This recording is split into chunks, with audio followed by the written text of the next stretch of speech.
কুমিল্লার তিতাসের কালাচানকান্দি গ্রাম। বিশাল পুকুর পাড়ে গাছপালায় ঘেরা কামাল হোসেনের বাড়ি। এই বাড়িটি এলাকাবাসীর কাছে পাখির বাড়ি হিসেবেও পরিচিত। দিনরাত নানান পাখির কলকাকলিতে মুখর থাকে চারপাশ।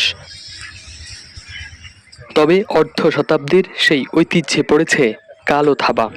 সম্প্রতি একটি ভিডিওতে ধরা পড়েছে ভয়াবহ দৃশ্য। তাতে দেখা গেছে প্রকাশ্যে পাখি নিধনের ঘটনা।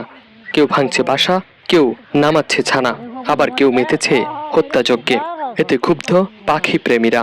এই পাখিগুলা কিছু লোক মনে করেন চঙ্গাদা ওড়ে উইটা গুতায়া নামায় পাখিগুলা নষ্ট করে বাড়ি ঘরের লোক কিছু লোক করতো, কিন্তু তারা এখন আসে না।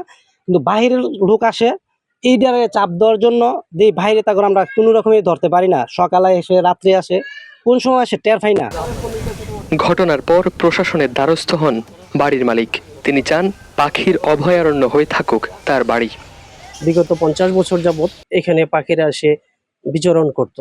পাখির কিচিরমিচির শব্দ এবং পাখির যে পরিবেশ, সেই পরিবেশ অনেকেই এখানে এনজয় করেছে এবং অনেকেই এখানে দাঁড়িয়ে থেকে এই মনোমুগ্ধকর পরিবেশ উপলব্ধি করেছে।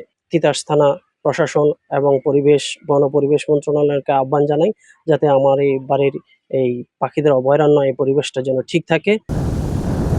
গেল রোববার ঘটনাস্থলে যান উপজেলা নির্বাহী কর্মকর্তা ও বন বিভাগের কর্মকর্তারা। জড়িতদের বিরুদ্ধে ব্যবস্থা নেয়ার আশ্বাস দেন তারা। গত 1 মাসে কিছু বা কুটিল চরিত্রের লোকের জন্য এত বিপর্যয়ের দিকে চলে যাচ্ছে, সেটা আসলেই দুঃখজনক। তো এখানে যাতে পাখিগুলো ধরা না হয় এবং কোনো ধরনের অপরাধ কর্মকাণ্ড না হয়, সেই কারণগুলো উল্লেখ করে আমরা একটা বোর্ড লাগিয়ে দিব। আমরা এই গ্রাম সহ কালাচানকান্দি গ্রাম সহ আশেপাশের যে সকল গ্রাম রয়েছে সেখানে আমরা মাইকিং এর ব্যবস্থা করব এবং রেগুলার মনিটরিং যাতে করা যায়, যেহেতু এখন একটি বা ওরকমই সিজন আসছে যেখানে আরো অতিথি পাখি আসবে, দেশীয় বিভিন্ন পাখি, বক, অন্যান্য প্রজাতির পাখিরা এখানে অভয়াশ্রম বলা চলে, এখানে ঘুরতে আসবে তারা।